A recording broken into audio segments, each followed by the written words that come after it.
Additional questions or comments from members? Dr. Wood. Yes, thank you. I actually was going to ask the same question that Mr. Lackey asked, but so I appreciate that. I'm curious. Obviously, I think part of the issue is the concern about the pending excise tax and that. So I walk forward with me a little bit because maybe I'm playing devil's advocate, but I am curious. If this bill were to pass and the information were to come forward, it could be that the information you get doesn't solve the issue of the approaching excise tax. I mean, it could be that the rates actually reflect the need based on the marketplace. So I'm a little conflicted, quite frankly, because if that were to be the case, of course we don't know that, if that would be the case, we will have expended millions of dollars, according to our analysis here, the fiscal effect of millions of dollars to find that out. To what end? And so I sat on the board of a JPA that dealt with insurance for 8 years when I was a local elected, and we negotiated with plans, and we often felt that we were somewhat in a little bit of a black box too. So I'm not sure. I know that you want the information, but I'm not sure that. I'm not sure you get you have the ingredients. I'm still not sure you get the recipe in the end. So I'm really not sure how this plays out. So I'd love to hear a perspective from you, and I'd also like to hear it from the plans as well. If I may. When you look at a chart like this, and you know that we're negotiating often with rates that we feel are imposed and where we don't get adequate information, and rates have gone up 202% since 2002. We do not pretend that this is the only and complete solution. I think we actually agree with the opposition about the need to get underlying costs down and to reform the system, but we have to have the information so we understand where those costs are coming from, rather than being handed a black box where we don't know. And so that's why we want the information. We understand that asking for information about how health insurance rates are composed involves more than just the premium. It's everything that goes into the premium. That's why we want the information. This is part of an ongoing effort on our part to address healthcare costs that now exceed the minimum wage for many employees. And so that's intolerable. It means that there are unions that literally give back wages in order to maintain health benefits. And with respect to the Cadillac tax, the underlying costs in California are higher than they are in the states that were overrepresented on the relevant committee in the United States Senate. And we thus have a more serious and more imminent problem. You can have a really rich benefit package in Montana or Wyoming, not trigger the Cadillac tax, and have a really lean one here and trigger it. So we want the information to have a fair chance to negotiate. That's what we're asking for. Thank you. Additional comments or questions? Well, through the chair, I'd asked if the plans had any comment about that. Excuse me, I'm sorry. No, please. Well, I mean, thank you, Assembly Member. Not to hit the rewind button, but I do want to bring SB 1182 back into the conversation. For experience-rated groups, which is primarily the way rates are constructed in the large group market, any rate changes are determined almost exclusively using the claims history of the group. So the previous year's utilization and consumption of care. And under 1182, the group gets claims data that's pretty sophisticated and goes all the way down. I should say the only limitation in that is any private information that could reveal, the patient and their condition. We haven't got a complete, picture of what exactly the data is that's missing that they need. If that's the conversation, that's a completely different thing than requiring the government to put a stamp or a scarlet letter, I should say, on a health plan rate with a large purchaser that's already been agreed to by both sides. And so that's a completely different conversation. And if they want to have that conversation, we can. But that's not what this bill does. Another. Dr. Wood. Yeah, I guess, and I have another question, and it's troubling to me that CalPERS, which is the large carriers that has the largest number of insured bodies in California, the second largest insurer in the country, wants to exempt themselves from this. I'm kind of baffled by that. Dumbfounded, quite honestly, with the number of lives that are represented. So, I'd love to have someone address that. Is CalPERS here? No.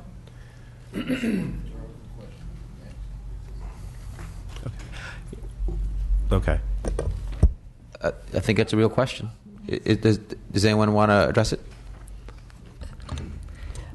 Mr. Chair, CalPERS often views themselves as being unique, in part because of their very large size, but also because of their governing structure, which is unusual and very different from that of other employers. So CalPERS, as well as others, supports the part of the bill that provides greater transparency.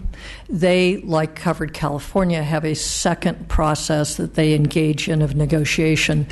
Most large purchasers don't really negotiate rates. We feel as if, speaking on behalf of our trust funds, they're as much imposed as negotiated. So it's a different thing when you have 1 million lives in a public process to discuss those rates, which both PERS and Covered California do.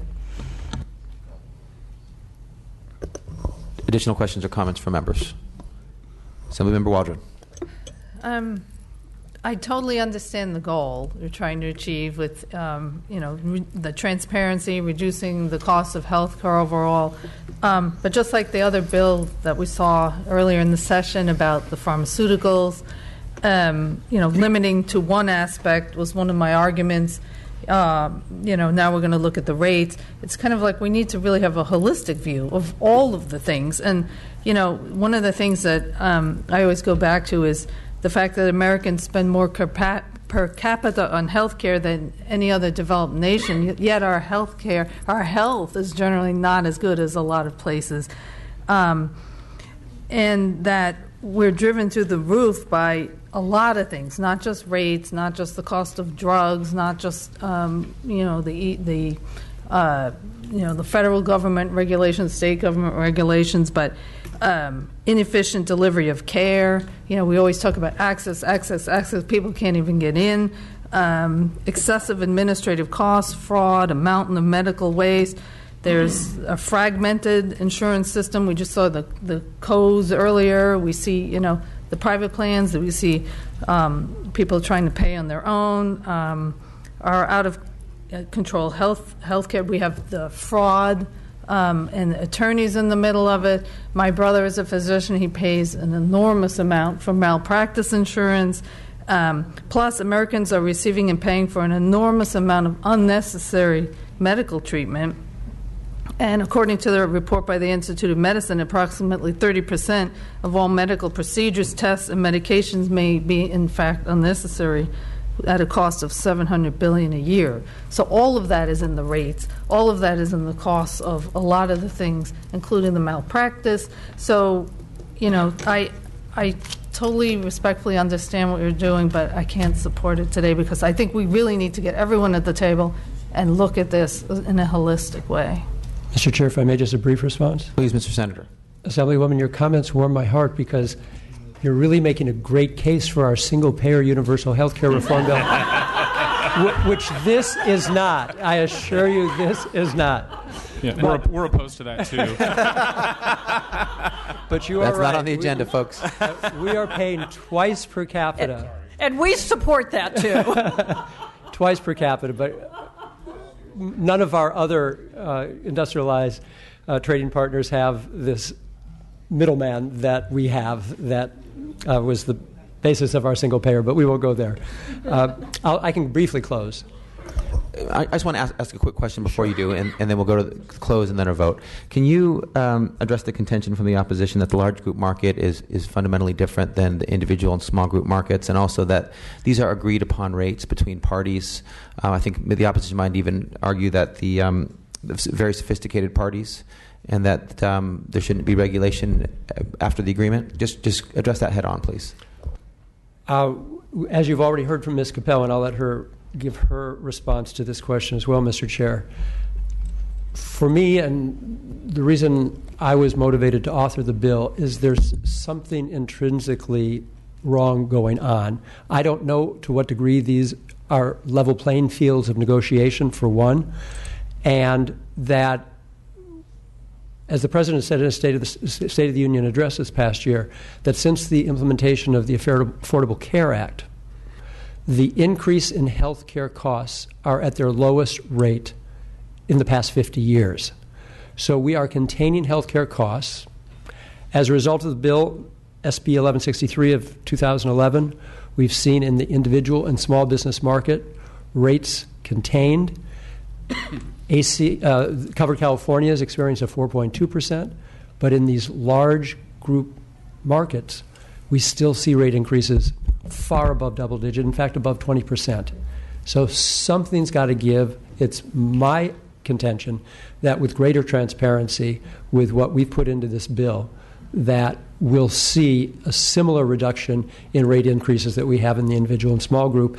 And quite honestly, there were many of the arguments made today against this bill were made against 1163 in 2011 as well. So these are not, no one likes to change, no one likes to be told to change, but once we do the change, consumers benefit. And the marketplace benefits and healthcare benefits. And that would be my close. Mr. Chair, if I may also, we represent hundreds of trust funds, joint labor management trust funds across the state, and they range in size from 1,000 covered lives up to in the hundreds of thousands. We have businesses in the large group market that are 100 covered lives. There's a huge imbalance when you go to negotiate, quote unquote, negotiate with a health plan that has 11 million members. There's a power imbalance. And a lot of times when there's a 60-day notice of a rate change, that rate change is imposed. And then there's 60 days until it goes into effect. This gives our trust funds a little bit more information to look at how that rate is constructed, how it relates to the data that they see in their utilization patterns, and be able to come back to a health plan and say, this doesn't make any sense to us. And as what happens in the individual and small market, if there's a change, they can amend their filing. They don't have to refile. They can amend it, and the process moves forward. You can see in the CDI filings that this happens frequently, and there's not been a problem. And at that point, if the regulator comes back and says, this is unreasonable, the health plan can still move forward with that rate. There's no prior approval in this. So if there's an agreement, they can move forward.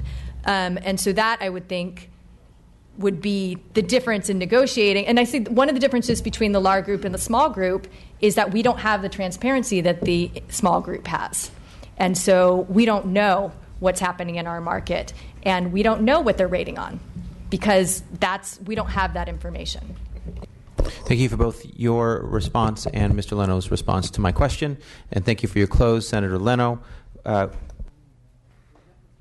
can entertain a motion. We have a motion. We have a second. The motion is due pass to appropriations. Madam Secretary, please call the roll. Bonta. Aye. Bonta, aye. Mainshine. No. Mainshine, no. Bonilla. Burke? No? Burke, no. Chavez? Chavez, no. Chu? Gomez? Gonzalez? Hernandez? Lackey? No. Lackey, no. Nazarian? Aye. Nazarian, aye. Patterson? Patterson, no. Ridley Thomas? No. Ridley Thomas, no. Rodriguez? Santiago? Aye. Santiago, aye. Steinnorth? No. Steinnorth, no. Thurmond? Waldron? Waldron, no. Wood? Yes. Wood, aye.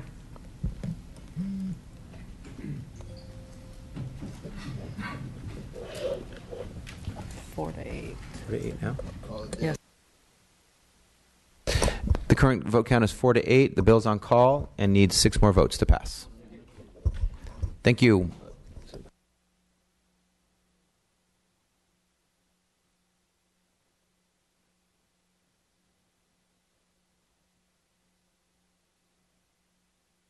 Members who intend to vote in Health Committee today, please return to committee to cast your votes. Staff who are watching, please reach out to your members to get them into committee to vote. We're going to go through bills that are on call and add-ons.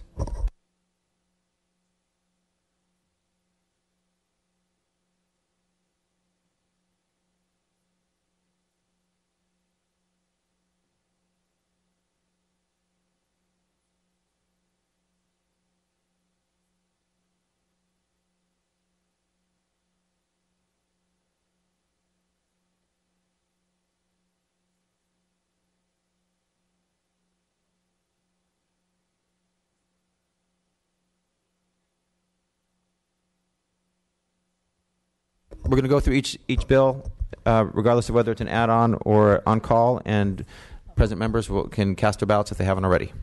We'll start with item number 2, SB 19, Wolk. Bonilla. Burke. Burke, aye. Bonilla, aye. Gomez. Hernandez. Nazarian. Nazarian, aye. Patterson. Yes. Patterson, aye. Santiago? Aye. Santiago, aye. Thurmond? It had already passed, right? Yes, 16-0. That bill had already passed, and it's now at 16-0. Next, we're going to item number 3, SB 33, Hernandez, for add-ons. Gomez? Hernandez? Nazarian? Aye. Nazarian, aye.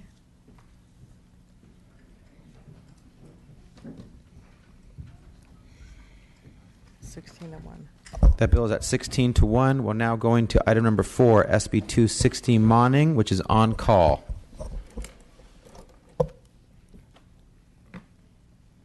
Bonilla? Bonilla, aye. Chu? Hernandez? Nazarian? Aye. Nazarian, aye. Rodriguez? Aye. Rodriguez, aye. Santiago? Aye. Santiago, aye. Thurmond?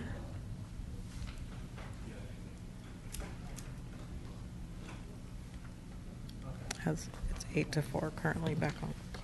That bill is now at 8-4, still on call. Going to item number 5, SB 447, Allen, for add-ons. Bonilla? Aye. Bonilla, aye. Chavez? Aye. Chavez, aye. Chu? Hernandez? Nazarian? Aye. Nazarian, aye. Rodriguez? Rodriguez, aye. Thurmond? 4. Oh, I'm sorry. Aldrin. He was talking to me during the vote, so I didn't. 15-0. That bill is now at 15-0. Going to item number 6, SB 546, Senator Leno, which is on call. Bonilla? Bonilla, aye. Chu? Gomez? Gonzalez? Aye. Gonzalez, aye. Hernandez? Rodriguez? Rodriguez, aye. Thurmond? 7-8. That bill is still on call. It's now at 7-8. A number of members have not returned yet and cast their votes. We'll leave the roll open in order to allow them to do that. Yes, I'm sorry. Consent. Item number 8, consent calendar.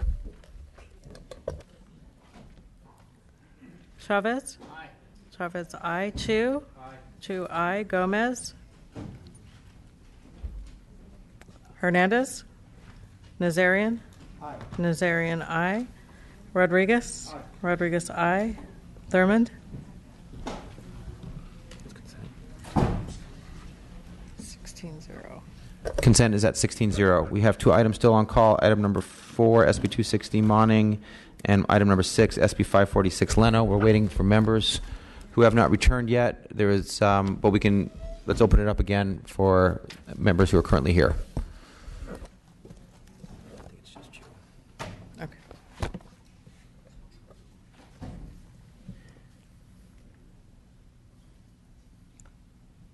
Do you want to announce the bills, or should I just have them? Item number 4, SB 260, Monning. Madam Secretary, please call the roll for absent members.